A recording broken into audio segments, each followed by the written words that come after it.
Parece que sí, a todos las personas que se registraron, estamos teniendo problemas con el Zoom.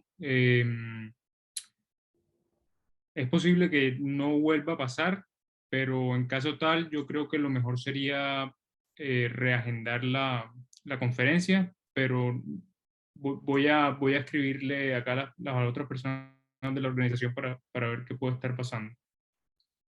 Ok. Y lo otro es que todo el mundo me ha estado escribiendo, mis residentes y todo, que el aviso les aparece es que la reunión es a las 7 p.m. y no 6 p.m. hora Colombia. Acá en el Zoom sale que es perdón, de 4 a 5, que es de 6 a 7. Mira, mira lo que me mandaron mis residentes.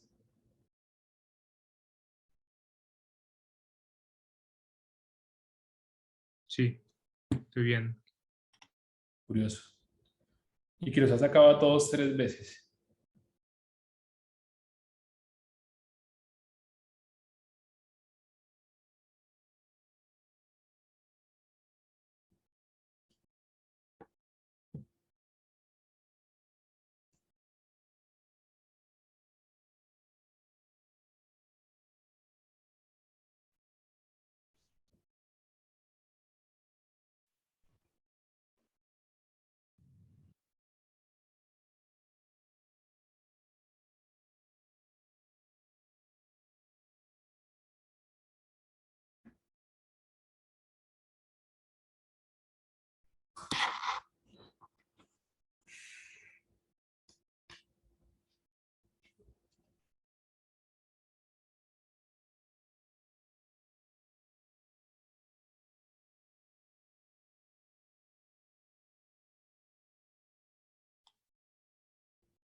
Bueno, tenemos 40 personas conectadas ahora mismo. Intentemos arrancar el webinar.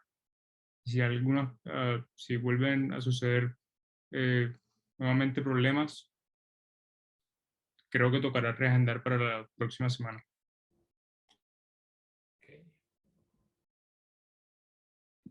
Bueno, buenas noches a todos. Gracias una vez más por acompañarnos en el currículo de español de Health for the World, especialmente el capítulo de Colombia. Hoy tenemos acompañándonos al doctor Juan Camilo Márquez García, es médico y radiólogo de la Universidad Pontificia Javeriana de Bogotá, tiene un fellowship en investigación clínica en neuroradiología de la Universidad de Carolina del Norte, obtuvo el diploma europeo en neuroradiología en el año 2014, neuroradiólogo pediátrico de la Universidad de Toronto en el Hospital Sick Kids, neuroradiólogo diagnóstico de la Universidad de McGill en Montreal, igualmente radiólogo de cabeza y cuello de la Universidad de McGill y actualmente se encuentra en la ciudad de Cali como neuroradiólogo diagnóstico y pediátrico en la Fundación Valle de Lili.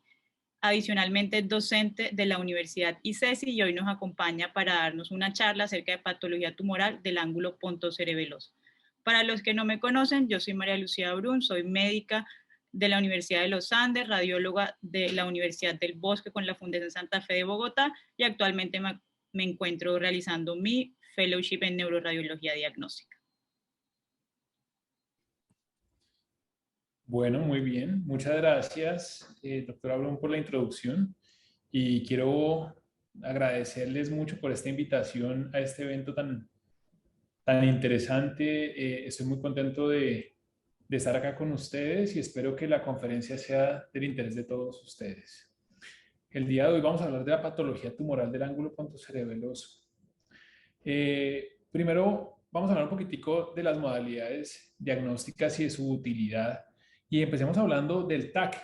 El TAC es exquisito para ver la anatomía del oído, pero desafortunadamente tiene unas grandes limitaciones en los pacientes con tumores de la cisterna del ángulo pontocerebeloso.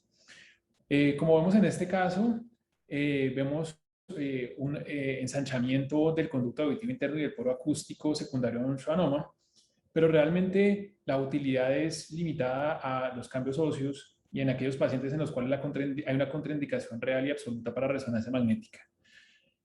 Y su utilidad únicamente sirve para aquellos tumores intracanaliculares. La resonancia magnética es el método de elección. Esta es una imagen fiesta o KISS donde podemos ver un tumor en el lado izquierdo y es altamente sensible, tiene una sensibilidad que alcanza casi 100% para schwannomas vestibulares que miden más de 2 milímetros. Entonces es un estudio, una modalidad de estudio muy buena para este fin. Imágenes simples y con medio de contraste son importantes para caracterizar los tumores y para dar diagnósticos diferenciales. Recordemos siempre que si los pacientes consultan por una parálisis facial, es necesario realizar imágenes con supresión grasa para poder ver mejor el trayecto del nervio facial, especialmente en su componente parotidio.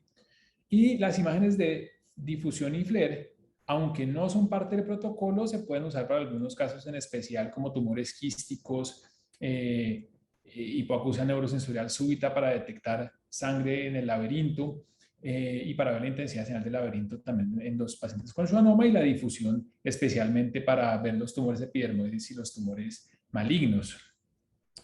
Hablemos un poco ya acerca de la cisterna del ángulo pontocerebroso y hagamos un poquito de aproximación anatómica.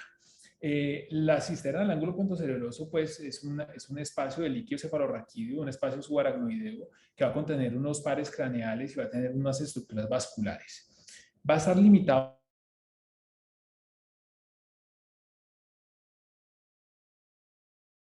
inferiormente por los pares craneales 9, 10 y 11, los cuales se van a originar del bulbo raquídeo.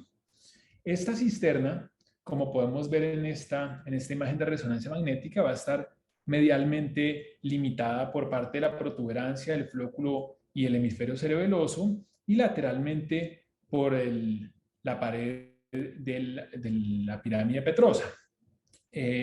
Recordemos que en la porción central de esa pared vamos a tener el poro acústico, que es a través de donde van a ingresar los pares craneales séptimo y octavo hacia el laberinto.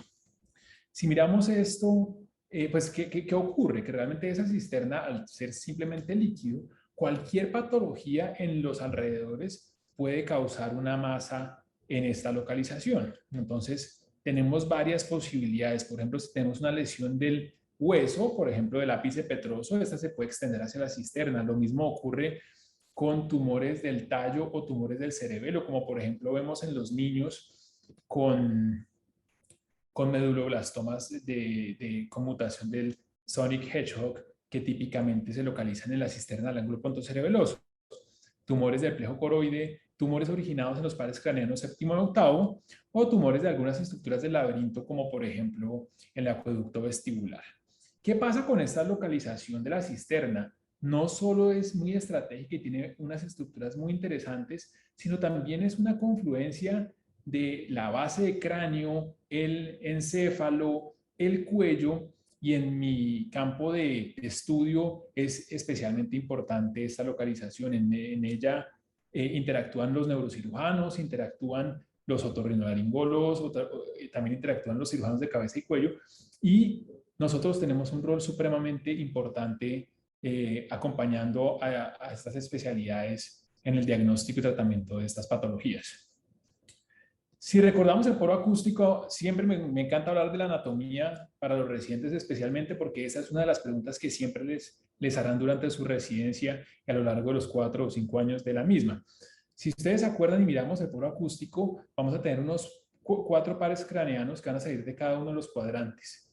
Arriba y adelante va a estar el séptimo par, que va a estar limitado de los nervios de abajo por la cresta falciforme y que va a estar separado del vestibular superior a través de la barra de Bill. Si recuerdan, eso se van a poder ver en los cortes sagitales oblicuos, donde vamos a ver los 4 pares craneales, y esto es especialmente importante verlo siempre en los niños con hipoacusia neurosensorial congénita. La mnemotecnia, 7-up, el espacial va arriba, coke down, el coclear va abajo, y detrás van a ir los nervios vestibulares, un nervio vestibular superior y un nervio vestibular inferior. Entonces, en ese otro esquema, vuelvo y les muestro lo mismo. Vemos que en el compartimento superior y anterior va a estar el facial, separado por la cresta, por la barra de Bill del vestibular superior. Y estos a su vez van a estar divididos del coclear y el vestibular inferior por la cresta falciforme. En TAC podemos a veces ver estas estructuras, sin embargo, sí vamos a ver el conducto auditivo con una apertura coclear, y vamos a ver también el conducto que va a ir hacia el vestíbulo y el acueducto de Falopio que va a llevar el nervio facial. Entonces, todo esto lo vamos a ver muy bien en imágenes. Empecemos a hablar de patología. Y el protagonista de la noche va a ser, por supuesto, el schwannoma vestibular. El schwannoma vestibular corresponde al 80 a 90% de los tumores del ángulo pontocerebeloso. Entonces, por eso voy a ser muy enfático en este tumor. Y por eso voy a hablarles un poquito de lo que yo considero podemos aportarle al cirujano y que le va a servir muchísimo al paciente. Entonces, recordemos que este típicamente se va a originar del nervio vestibular inferior. Por eso, neurinoma acústico es un término que ha entrado ya en desuso y nos referimos al schwannoma vestibular. Y va a erosionar el borde posterior del poro acústico, como podemos ver en esta gráfica de STAT-Dx. Su intensidad señal va a ser muy variable, sin embargo, lo habitual es que sea isointenso en T1, de alta intensidad señal en T2 y que realce intensamente. Puede tener cola dural. Entonces, recordemos que la cola dural, aunque es bastante característica de los meningiomas, no es patognomónica y cualquier tumor o varios tipos de tumores extraxiales pueden también presentar cola dural. La mitad de los tumores va a tener cambios quísticos y esto va a ser especialmente característico en aquellos tumores que superan 25 milímetros de diámetro. Cuando vemos un tumor que tiene componentes quísticos, esto debe prender alarmas porque van a tener una mayor tasa de crecimiento. Normalmente se asocian con mayor hipoacusia, tienen un peor desenlace postoperatorio y van a responder menos a la cirugía, a la radiocirugía estereotáxica. Adicionalmente, los schwannomas van a tener crecimiento variable. Algunos crecen progresivamente en poco tiempo, algunos no crecen y se mantienen estables en el tiempo y algunos incluso se disminuyen de tamaño y hasta se ha descrito en la literatura que hay un porcentaje importante, según la literatura hasta el 22%, que resuelven espontáneamente. El pronóstico de estos tumores va a depender de varias cosas. Primero, de la intensidad de señal del laberinto.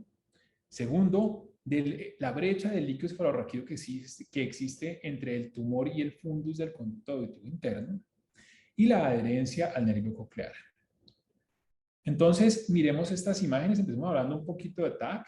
Y lo que les decía al comienzo, el TAC únicamente nos va a permitir ver aquellos cambios óseos. Y si se dan cuenta, en este caso tenemos unos hallazgos muy sutiles donde hay una asimetría en el tamaño de los conductos auditivos internos con una morfología en embudo del conducto auditivo interno derecho, algo que ha sido llamado como el signo de la trompeta. Fíjense ustedes, se los vuelvo a mostrar cómo se abre como una trompeta.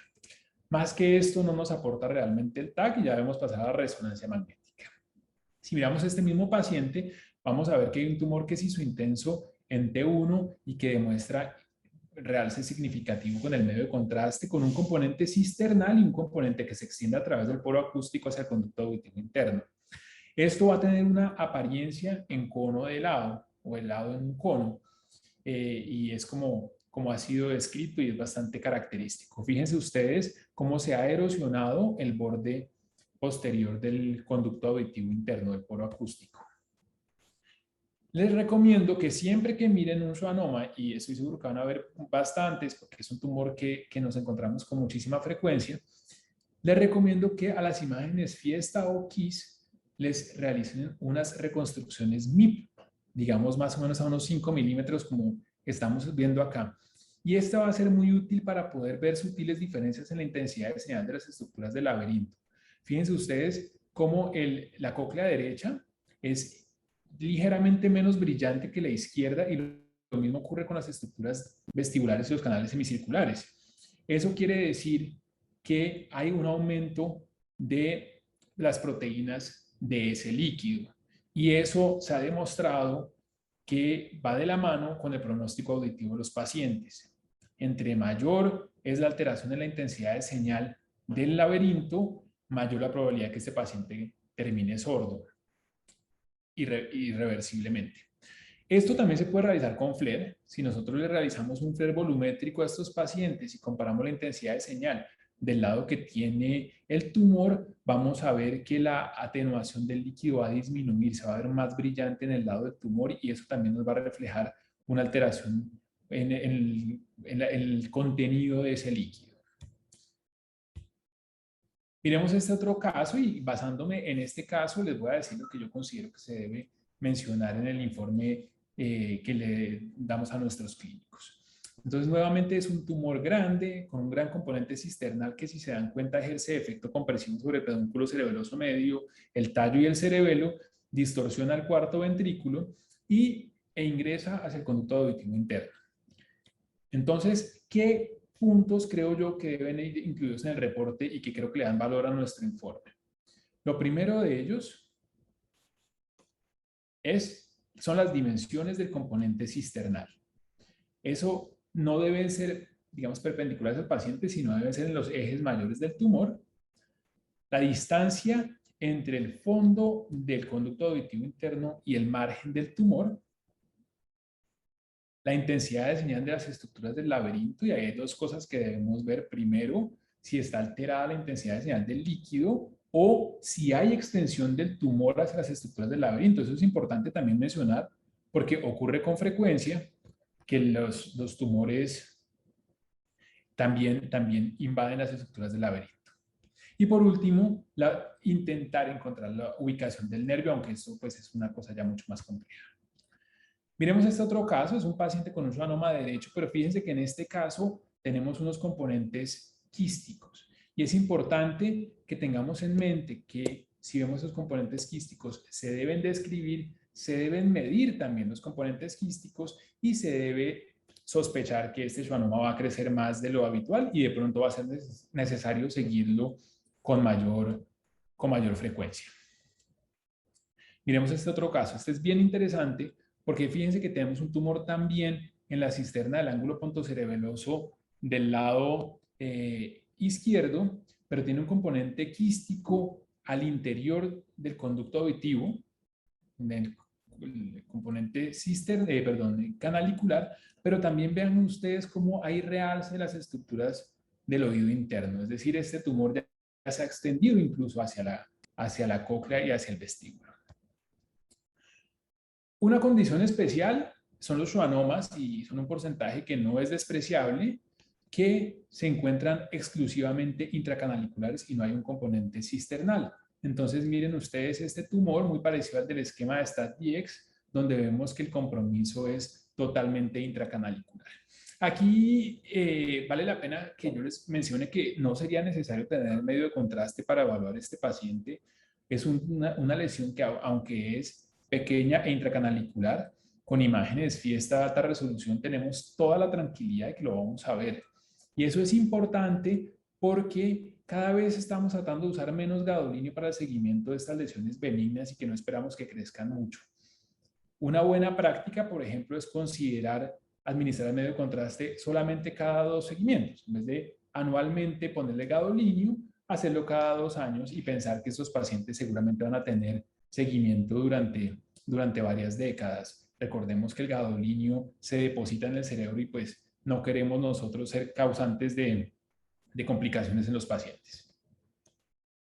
Entonces ese paciente, nuevamente les muestro imágenes simples y con medio de contraste. Miren que con las imágenes fiesta sería más que suficiente. Podemos ver ahí un tumor que está causando compresión de las estructuras neurales y que está ocupando prácticamente la totalidad de los 2/3 laterales del conducto auditivo, y vemos que tenía una intensidad de señal intermedia en T1 y miren ustedes cómo realza de manera homogénea. Bueno, ¿cuál es el manejo? Y quiero que paremos un poquito acá porque esto es importante también. A mayor tamaño del tumor, mayor posibilidad hay de que el paciente tenga una sordera prequirúrgica, pero entonces vamos a dividir los pacientes dependiendo del tamaño del tumor. Aquellos que son menores de 2 centímetros, lo que el clínico busca es preservar la audición. Aquellos que tienen audición normal desde un comienzo van a tener un mejor pronóstico. Y a estos tumores pequeños se les puede o hacer cirugía, o hacer radiocirugía estereotáxica, o hacer seguimiento. El seguimiento especialmente se usa para aquellos pacientes ancianos donde el riesgo quirúrgico es superior a los beneficios que podría dárseles con la cirugía. Aquellos pacientes con tumores muy pequeños y que tienen audición normal y que simplemente seguirlos puede ser una estrategia prudente. Vamos bueno, que el paciente simplemente no se quiera operar, solo quiere que lo sigan. Y aquellos pacientes que tienen un tumor en el oído único que les funciona, es decir, el paciente no le funciona un oído y en el otro lado tiene un tumor. Aquellos que son más grandes de 3 centímetros sí necesitan tratamiento, y el tratamiento puede ser o quirúrgico o radiocirugía estereotáxica. y la combinación de ambos tiene unos muy buenos resultados. Entonces, ¿cuáles son los abordajes que se usan en estos pacientes? Hay dos posibilidades, o hay tres posibilidades. Una posibilidad es entrar a través del piso de la fosa temporal, y esto nos va a permitir tener una mejor visualización del componente intracanalicular, ¿sí? Entran y pueden realizar una resección del techo y van a tener un mejor acceso acá. El abordaje retrosigmoideo, que es el que más habitualmente se usa, tiene un mejor acceso a la cisterna al ángulo pontocerebeloso, pero dado el ángulo del conducto auditivo interno, va a ser un poco más difícil la extracción del componente cisternal. Un tercer abordaje sería a través del oído medio y a través del laberinto, en cuyo caso se sacrificaría la audición. Sin embargo, esos pacientes tienen una mejor preservación del nervio facial, va a verse muy bien y van a tener un muy buen o una menor tasa de recurrencia. Entonces, ¿por qué no más bien hacerle radiocirugía estereotáxica a todo el mundo y pues prevenir la cirugía? Resulta que esos pacientes van a necesitar seguimientos prolongados.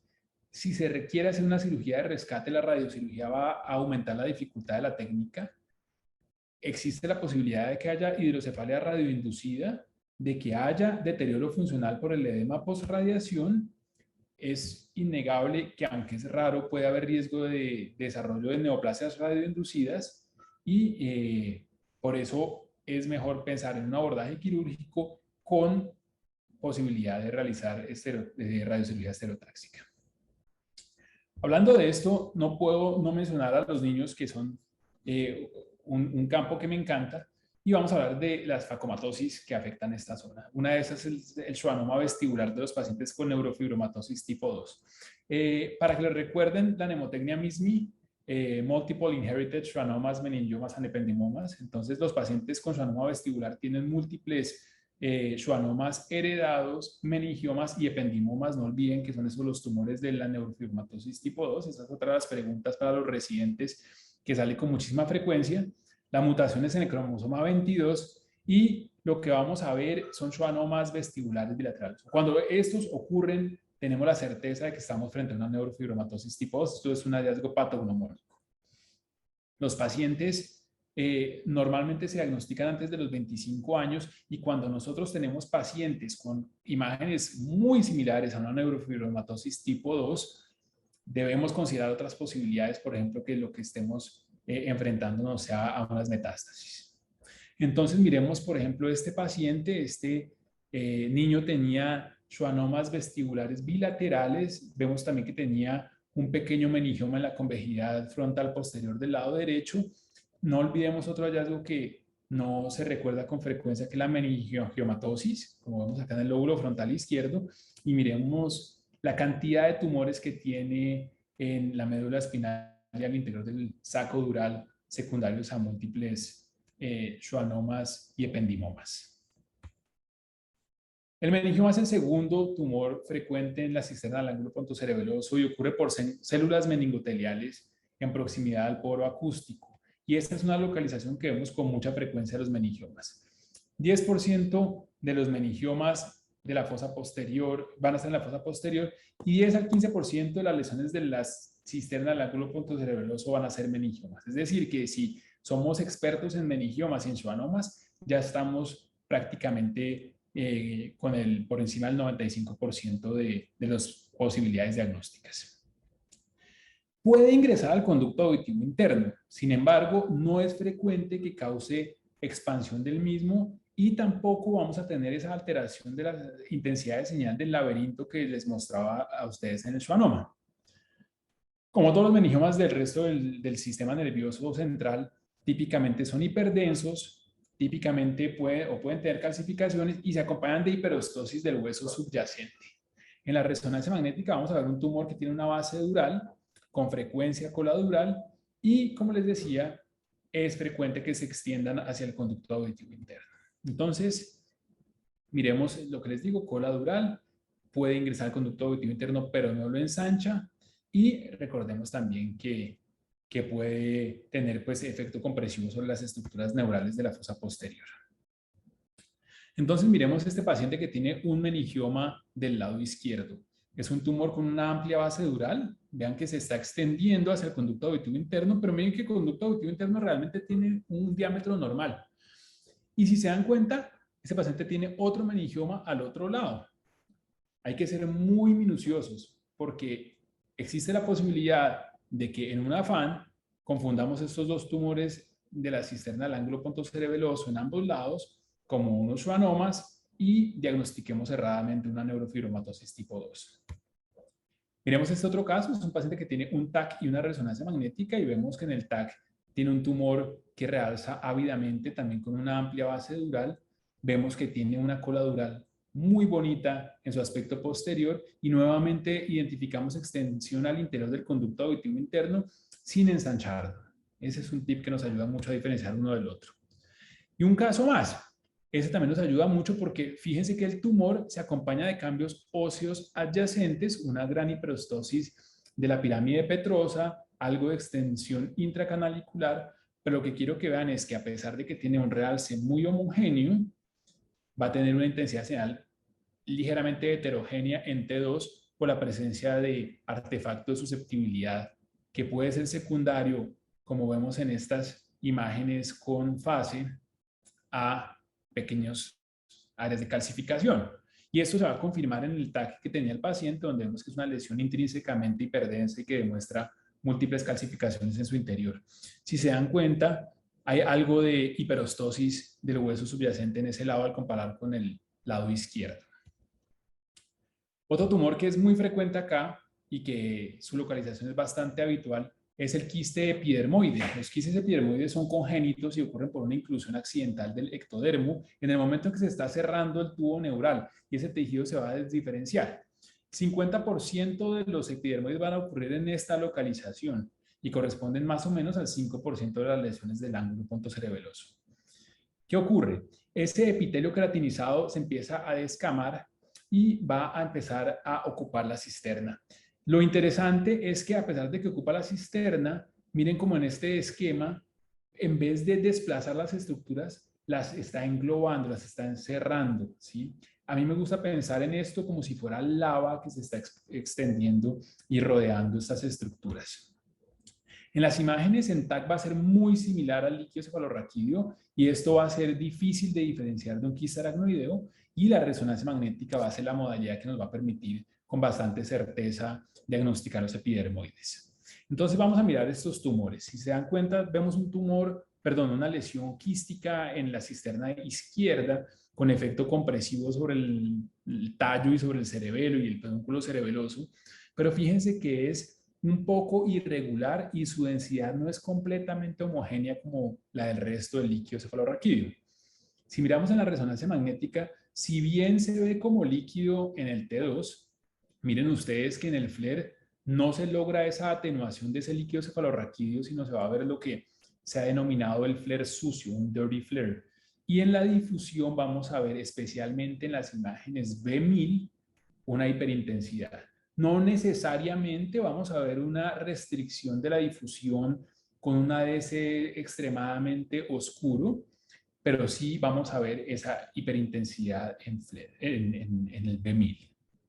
En este otro caso tenemos otro schwannoma, otro quiste epidermoide, nuevamente muy brillante en T2, algo heterogéneo, y miren ustedes cómo se extiende a través de la incisura del tentorio y se extiende hacia el aspecto inferior de la fosa temporal, y vemos nuevamente que en el FLAIR demuestra una pobre atenuación de su contenido con hiperintensidad intrínseca en las imágenes B1000. Y si se dan cuenta, el ADS no se ve tan negro, es decir, no es tanta restricción de la difusión. Lo importante es que se vea brillante en el B1000.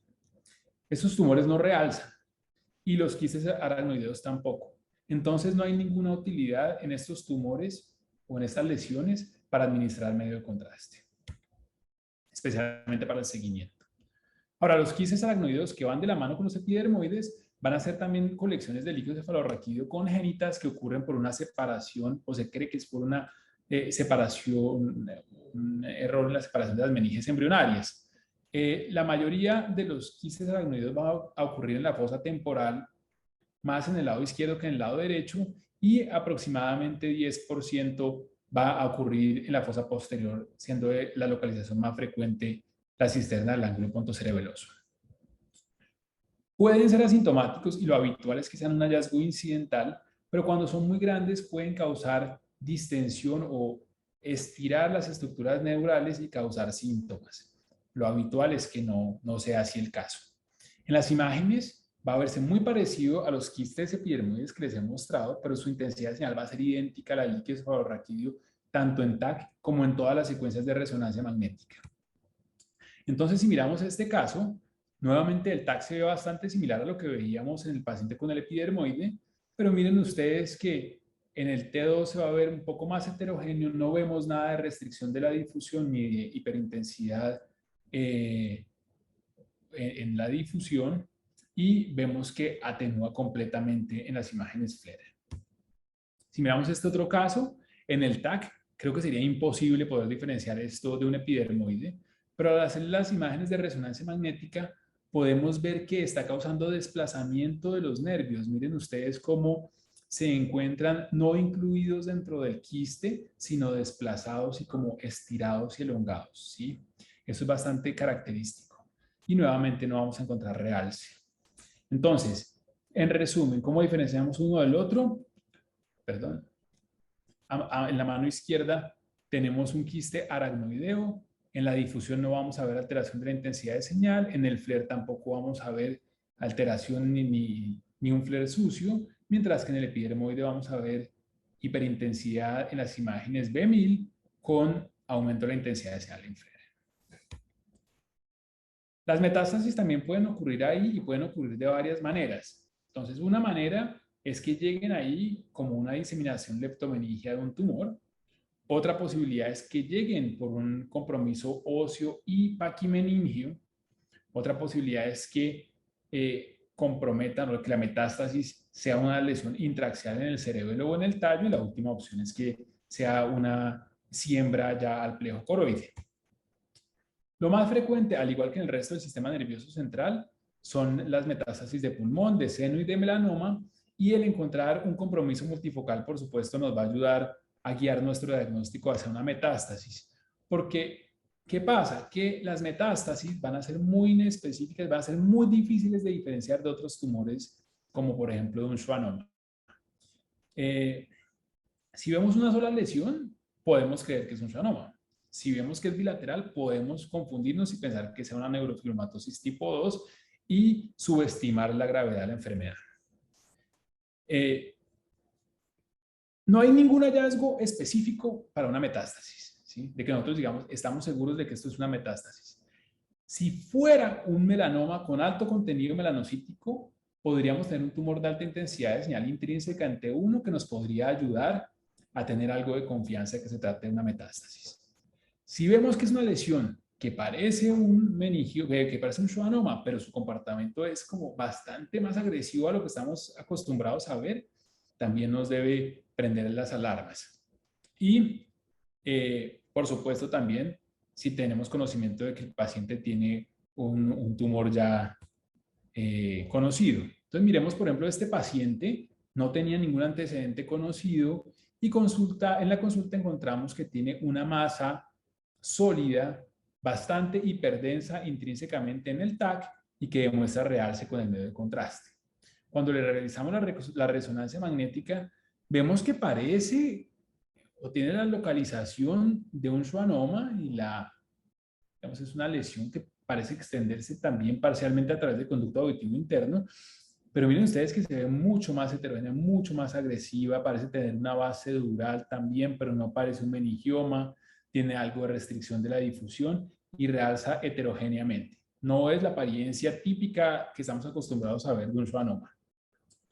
El paciente se realizaron estudios de extensión, era un paciente fumador, como se dan cuenta tiene bastante enfisema pulmonar y tenía un cáncer de pulmón y esto se trataba de una metástasis de un primario de pulmón que diagnosticamos empezando con un schwannoma, con un tumor de la cisterna. Miremos este otro caso. Este es un caso bien interesante también que tuve hace unos años. Entonces, si se dan cuenta, el paciente tiene tumores bilaterales. Entonces, en la cisterna derecha vemos un componente como mucho más redondo, mientras que en el lado izquierdo vemos un componente mucho más pequeño y nodular. ¿Podría esto ser una neurofibromatosis tipo 2? ¿Por qué no? En el lado derecho vemos que también ese componente se extiende hacia el conducto auditivo interno. Se ve bastante sospechoso. Sin embargo, si son un poco minuciosos, miren que en el lóbulo temporal izquierdo, este paciente tenía una lesión intrínsecamente brillante y que se acompañaba en este flare de algo de edema vasogénico adyacente. Ahora, al mirar el resto del estudio, pues es evidente que tenía compromiso multifocal supra e infratentorial y se trataba de un paciente con un melanoma. Entonces, tenemos que ser muy minuciosos porque en ocasiones lo que nosotros creemos que puede ser una neurofibromatosis tipo 2 puede ser un compromiso metastásico. Miremos este otro paciente, también es muy interesante. Tiene un componente cisternal y un componente intracanalicular, realza bastante, parece estarse metiendo como hacia el acueducto de Falopio, como siguiendo el recorrido del nervio facial. ¿Podrá esto ser un schwannoma?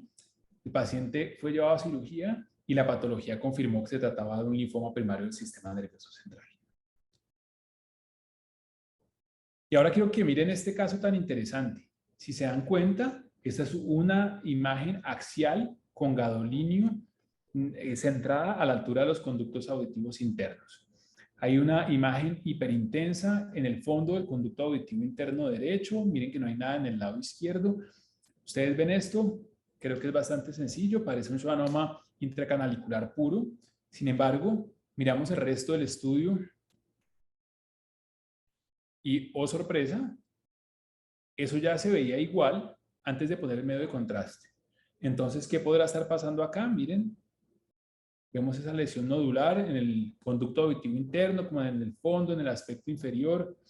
Y si se dan cuenta ustedes, tiene un artefacto de desplazamiento químico en las imágenes potenciadas en T2. Así que eso se trataba de un lipoma. El 10% de los lipomas intracraneanos va a ocurrir en la cisterna del ángulo pontocerebeloso, sin embargo va a corresponder a menos del 1% de las masas de esta localización. Es una lesión congénita que ocurre por la maldiferenciación de la meninge primitiva, de la meninx primitiva. Lo habitual es que sean asintomáticos, pero si son grandes pueden causar compresión de las estructuras neurales y dar síntomas nerviosos.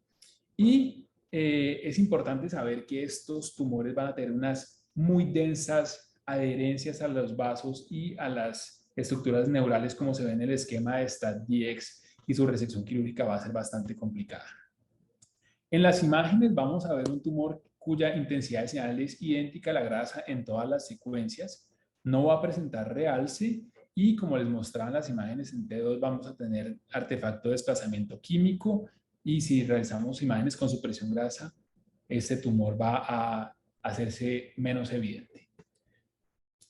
Este es otro caso de en el TAC se veía una imagen hipointensa, parecía una burbuja de aire. Al cambiar la ventana vemos que corresponde a grasa, tiene la misma densidad de la grasa, y en la resonancia magnética vemos ese componente hiperintenso en T1 y vean el artefacto de desplazamiento químico en las imágenes potenciadas en T2. Esto es un T2, un flare y unas imágenes en densidad de protones bastante característico de grasa.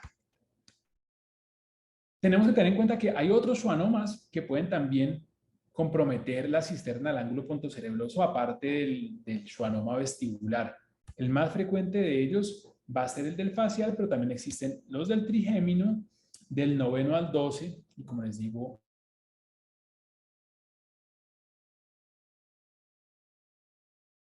el borde superior o el límite superior de la cisterna, pero cualquier tumor que crezca ahí se puede extender fácilmente a través de ese espacio subaracnoideo. Lo mismo ocurre con los tumores del 9 al 12º par.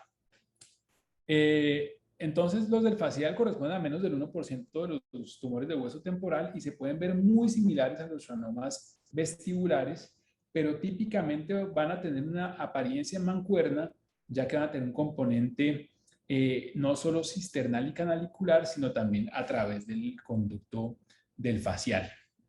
Es interesante que estos pacientes normalmente tienen síntomas vestibulococleares antes que los síntomas faciales, es decir, eso nos va a confundir un poco, a hacernos creer que se trata de un schwannoma vestibular.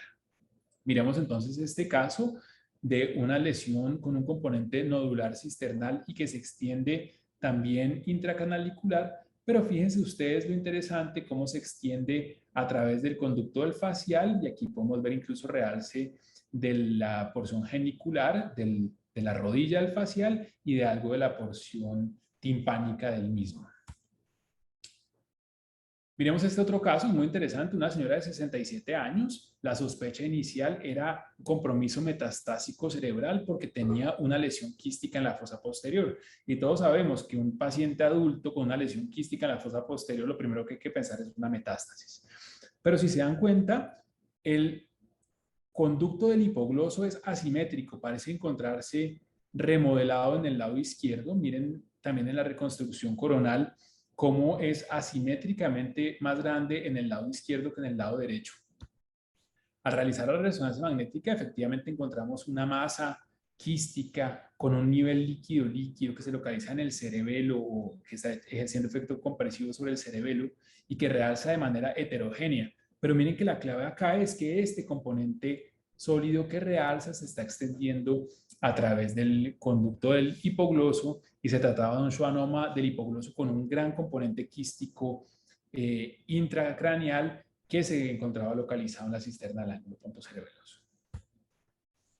El tumor del saco endolinfático es raro, pero para mí es muy interesante, especialmente por su asociación con el síndrome de von Hippel-Lindau. El tumor del saco endolinfático es un tumor papilar cistadenomatoso que ocurre o que se origina en la pars rugosa, también llamada pars tubular o pars canalicular, que se encuentra en el tercio medio del acueducto vestibular. Estas masas se van a ver como una masa retrococlear o retrolaberíntica. Recuerden que el acueducto vestibular se encuentra en proximidad del canal semicircular superior y puede ser o un tumor espontáneo, una manifestación esporádica, o puede estar asociado a von Hippel-Lindau, que es una facomatosis de la cual les voy a hablar un poco más adelante. 15% de los pacientes con von Hippel-Lindau va a desarrollar un tumor del saco endolinfático y en estos pacientes el 30% va a ser bilateral. En las imágenes vamos a ver una lesión de apariencia agresiva que causa erosión ósea, que puede tener espiculaciones y calcificaciones, y encontrar focos hiperintensos en T1, que ocurre más o menos en el 80%, nos debe guiar a este diagnóstico, y es un tumor que realza bastante con el medio de contraste. Entonces miremos a este paciente que tiene esta lesión heterogénea, predominantemente hiperintensa en T2 y que demuestra realce con el medio de contraste, y que si se dan cuenta se encuentra localizada justo detrás del conducto auditivo interno. Además, este paciente tiene esta lesión quística en la fosa posterior. Entonces recordemos el von Hippel-Lindau. Esta facomatosis es autosómica dominante familiar y sus características más importantes en el sistema nervioso central van a ser los hemangioblastomas, pero también se van a acompañar de tumores de células claras renales, cistadenomas, feocromocitomas, y como les digo, en el sistema nervioso central las manifestaciones típicas son los hemangioblastomas, los angiomas oculares y el tumor del saco endolinfático. Recuerden estos esquemas. Entonces, el paciente va a tener el tumor del saco endolinfático, va a tener múltiples tumores quísticos o lesiones quísticas en distintos órganos del abdomen, va a tener feocromocitoma, entonces hay que estar pendiente de las suprarrenales, y los hemangioblastomas, que son esos tumores vasculares del sistema nervioso central. Hay una mnemotecnia, así como les recuerdo la de la neurofibromatosis tipo 2 era MISMI, Multiple Inherited Schwannomas, Meningiomas and Ependimomas. La de von Hippel-Lindau es Hippel.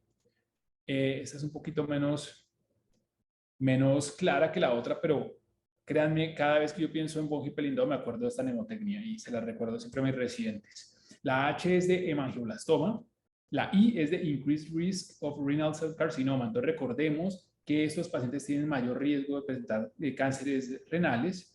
La primera P es de feocromocitoma en inglés la segunda P de páncreas, porque estos pacientes pueden tener lesiones pancreáticas tumorales y quísticas. La E va a corresponder a dos cosas, el endolinfático, entonces el tumor del saco endolinfático, y I, porque estos pacientes van a tener disfunción ocular, y recuerden que los angiomas oculares son típica manifestación cerebral. Y la L, liver. Acuérdense que va a haber quistes renales, va a haber quistes hepáticos y va a haber quistes pancreáticos. Entonces vamos a ver este caso para que se lo lleven a la casa y se acuerden de esto siempre. El paciente tiene un tumor del saco endolinfático y miren que además de este componente quístico, tiene varios tumores nodulares de realce supra e infratentorial, y ese quiste tenía también un nódulo que realzaba en el aspecto inferior. Pero si miramos la médula espinal, también tiene múltiples tumores ahí. Este paciente ya había sido operado, pero miren que tiene también otro componente nodular más abajo y que se acompaña de un syrinx, que si ustedes recuerdan, los hemangioblastomas con mucha frecuencia, a pesar de que son pequeños, son una causa de siringomielia. Este paciente fue llevado a un TAC de abdomen y miren, tiene quistes hepáticos, tiene quistes renales y tiene esta masa hipervascular en el páncreas. Entonces, no olviden feocromocitomas y las demás alteraciones en el sistema nervioso central. Con respecto al ápice petroso, el ápice petroso es ese componente óseo que se encuentra en el aspecto anteromedial de la pirámide, obviamente pues en el ápice, y cualquier tumor localizado ahí va a estar en vecindad de la cisterna, entonces puede también extenderse hacia la cisterna al ángulo puntocerebeloso. La lesión más frecuente va a ser el granuloma de colesterol, y esta va a contener tejido de granulación y cristales de colesterol, y va a tener una cápsula fibrosa, y ese contenido es lo que va a explicar su comportamiento magnético. Lo que vamos a ver en imágenes, por ejemplo en TAC, es una lesión expansiva de características muy benignas y que típicamente va a remodelar el hueso, incluso lo va a adelgazar, identificando incluso áreas de dehiscencia. Se tiembla tanto ese hueso que hace algunas dehiscencias, pero no vamos a ver erosión. Estos típicamente tienen alta intensidad de señal en T1 y T2, y hay algo muy importante, es que estos tumores no realzan, pero que este componente de colesterol no va a suprimir con la grasa. Esto no es tejido adiposo, estos son cristales de colesterol. Con frecuencia vemos que los ápices petrosos se encuentran asimétricamente neumatizados, y en resonancia magnética a veces nos causa algo de duda de si lo que estamos viendo es una masa o simplemente es médula ósea dentro de ese ápice petroso. Pues unas imágenes con supresión grasa nos van a ayudar a diferenciar uno del otro. Miren, este caso es un paciente que tiene una lesión en el ápice petroso del lado derecho, que miren cómo remodela, e incluso hay dehiscencia de esas paredes óseas. Pero lo más importante es que en la resonancia magnética es muy brillante y especialmente es muy brillante en T1. Y si vemos este otro caso, también de otro gran granuloma de colesterol del lado izquierdo, miren que a pesar de lo grande que es, tiene una apariencia muy indolente. Vemos que es muy brillante en todas las secuencias, y que si realizamos imágenes con supresión grasa, como estas dos de arriba, ese componente no va a suprimir. Y el condrosarcoma, que ocurre con más frecuencia en pacientes jóvenes, segunda a tercera décadas de la vida, como vemos en este diagrama, es una lesión que es muy heterogénea. Es más frecuente encontrar condrosarcoma que condroma en esta localización, y ocurre por degeneración maligna de restos encontrales que existen en la sincondrosis ahí en la base de cráneo. Va a ser una lesión que es erosiva y agresiva, y que en el TAC nos va a ayudar mucho a determinar que tiene una matriz condroidea. La intensidad de señal típicamente es heterogénea, y su intensidad de señal y su realce va a ser variable. Si miramos esta lesión tumoral erosiva en el ápice petroso y comprometiendo parte del tribus del lado izquierdo, identificamos una lesión que tiene una intensidad de señal heterogénea, también con realce heterogéneo, y un gran componente cisternal que se extiende hacia la cisterna al ángulo pontocerebeloso, realzando de manera sólida. Hablemos ahora algo del foramen yugular y de los tumores que se pueden extender ahí. Estamos muy cerca de la cisterna al ángulo pontocerebeloso, como se ve en este esquema. Vamos a hablar inicialmente del schwannoma. Es un tumor sólido que se origina alrededor de los pares 9º, 10º y 11, que si se acuerdan son los pares que van a estar saliendo del cráneo a través del foramen yugular. Acuérdense que hay una pars vascular y una pars nervosa, y van a causar remodelación. Es muy importante, remodela y adelgaza la cortical del conducto, pero no va a haber erosión ósea. Y eso nos va a ayudar a diferenciarlo del paraganglioma. También encontrar áreas quísticas y menos componente vascular nos va a ayudar a lo mismo. Y podemos encontrar, como en este esquema, extensión cefálica y extensión caudal como en forma de mancuerna. Miremos este tumor centrado en la cisterna del ángulo pontocerebeloso con un gran componente quístico, pero miren ustedes en la reconstrucción, en las imágenes sagitales, perdón, qué interesante cómo tiene esa apariencia en mancuerna, donde va a estar un componente hacia el cuello, un componente foraminal y un componente intracraneal. Lo mismo ocurre en este y miren ustedes ese gran componente quístico que tiene, pero miren también ese compromiso que se extiende de manera muy indolente a través del foramen yugular. El glomus jugulare, que es muy similar, es un tumor vascular y los paragangliomas van a ser los segundos tumores más frecuentes del hueso temporal después del schwannoma. Va a ser más frecuente el glomus que el schwannoma y lo importante es que este se va a originar de células derivadas de la cresta neural, puede extenderse hacia la cavidad timpánica, en cuyo caso se va a denominar un glomus jugulotimpánico y va a causar erosión permeativa del foramen yugular, a diferencia del schwannoma, donde vamos a ver remodelación. La apariencia en resonancia magnética en sal y pimienta, que va a demostrar los múltiples vasos y focos de sangrado, es bastante característica, especialmente en aquellos tumores que son más grandes, y va a realzar de manera significativa porque es un tumor hipervascular.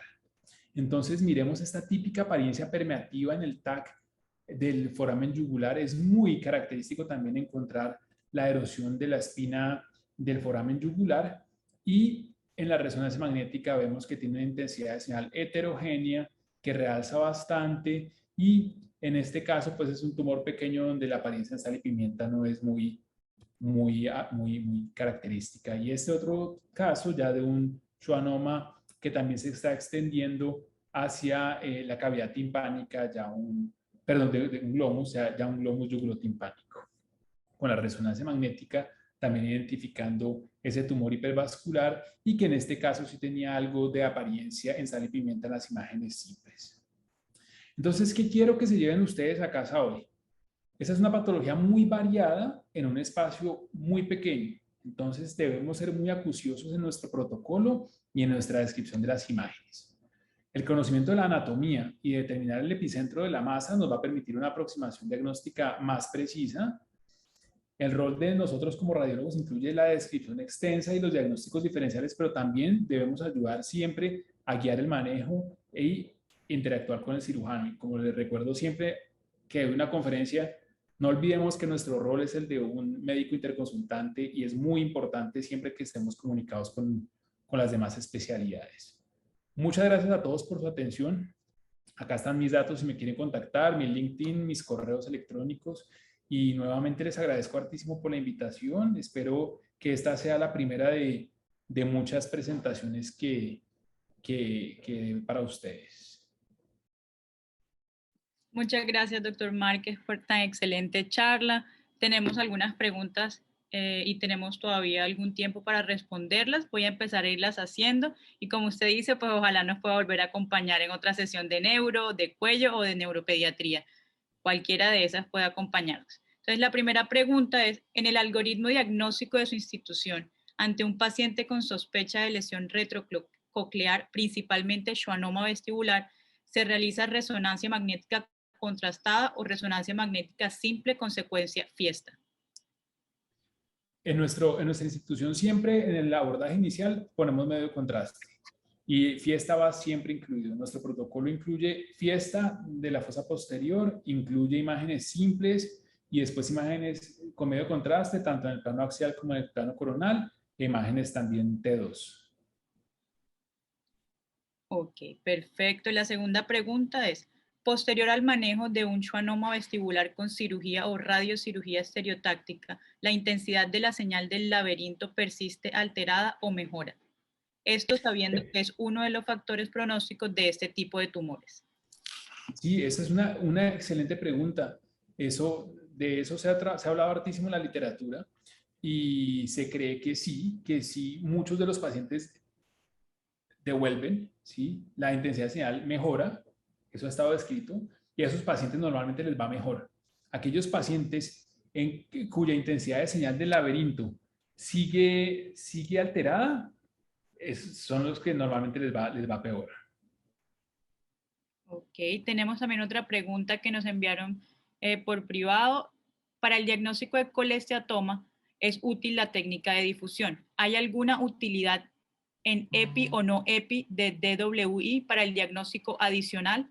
Ejemplo, epidermoide versus diferenciales de masas en el ángulo pontocerebeloso.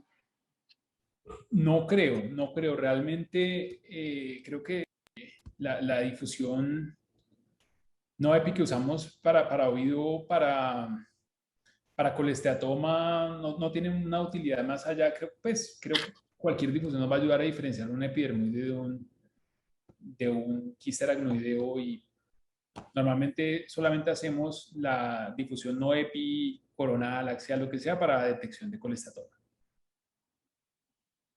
Ok, también tenemos otra pregunta. ¿Qué hallazgos esperamos en el seguimiento post-radiocirugía de los schwannomas? ¿Qué nos preocuparía? Bueno, esa pregunta está muy buena. Lo primero que tenemos que tener en cuenta es que son cambios muy lentos. Igual que siempre que ponemos radiocirugía en cualquier lado, son seguimientos constantes que toman muchísimo tiempo. ¿Qué nos preocuparía? Hay algo que hay que tener en cuenta: esos tumores pueden crecer también inicialmente con la radiocirugía. Entonces puede terminar causando mayor efecto compresivo sobre el tallo, mayor efecto compresivo sobre el cerebro, puede causar hidrocefalia, puede aumentar el edema que está ocasionando. Entonces, esas son las cosas que nos preocuparían. Y después, lo habitual es que posterior a ese incremento del tamaño inicial del tumor, vamos a tener pues una progresiva disminución del tamaño. Okay, bueno, continuamos con más preguntas, doctor Márquez. La otra es si existe alguna utilidad de la volumetría de los schwannomas para el seguimiento de schwannomas en el ángulo pontocerebeloso. No que esté enterado, nunca lo he usado. Creo que lo que sí les voy a decir que es súper importante, como estos pacientes los seguimos tantos años, y es algo que le digo siempre a mis residentes, uno siempre compara con el anterior, ¿sí? Entonces, yo qué sé, hoy voy a comparar con el de 2021, en 2023 voy a comparar con el de 2022, y a veces nos pasa que vemos pequeñas modificaciones que no son significativas. Entonces, no sé, creció medio milímetro, no es significativo. Pero cuando vamos y miramos 5 años atrás, ese tamaño ha sido progresivo. Entonces, una recomendación que yo les doy cuando seguimos schwannomas vestibulares, sobre todo aquellos que llevamos siguiendo muchos años, es que siempre vayamos y miremos varios años atrás.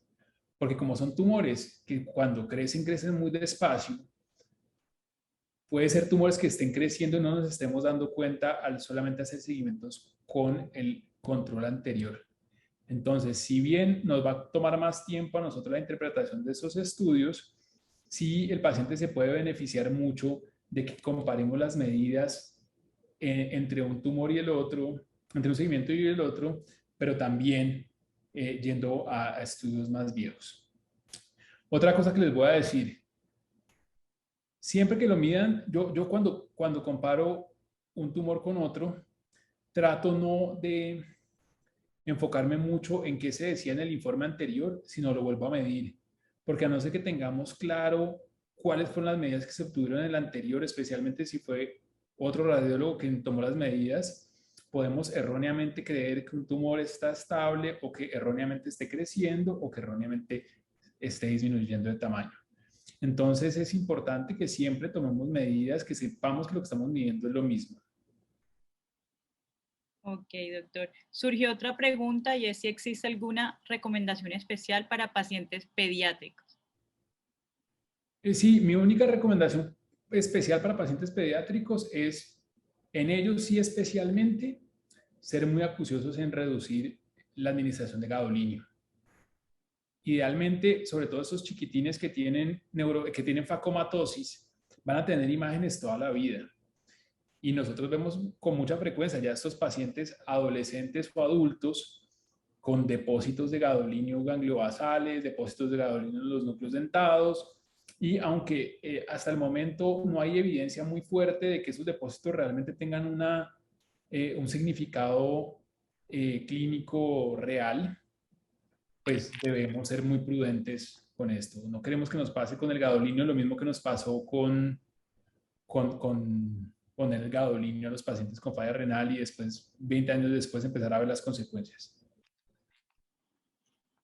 Bueno, doctor Márquez, queda una sola pregunta y es, ¿existe literatura demostrando que la secuencia fiesta postgadolinio ayuda para la visualización de los segmentos intradurales de otros pares craneanos?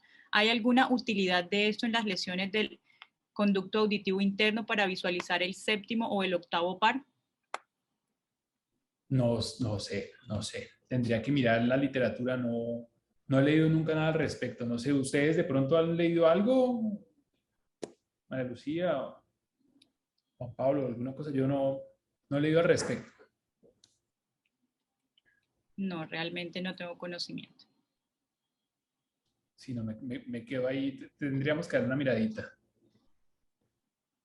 Perfecto, y surgió una última pregunta, y creo que esa sería la última que podemos responder por temas de tiempo, y es, ¿qué puntos de referencia se usan para realizar la medición de los schwannomas vestibulares? Ok, bueno, yo personalmente creo que es importante el componente cisternal. Se debe medir, como les decía al comienzo de la charla, en los ejes mayores del tumor del componente cisternal, no necesariamente pues totalmente anteroposterior y totalmente transverso, sino un diámetro transverso y un diámetro anteroposterior del componente cisternal en el sitio, en el eje principal del tumor. Creo que uno puede ser tan meticuloso como quiera. Entonces uno puede decir, por ejemplo, en el plano axial se observan unos diámetros mayores del componente cisternal de tanto por tanto.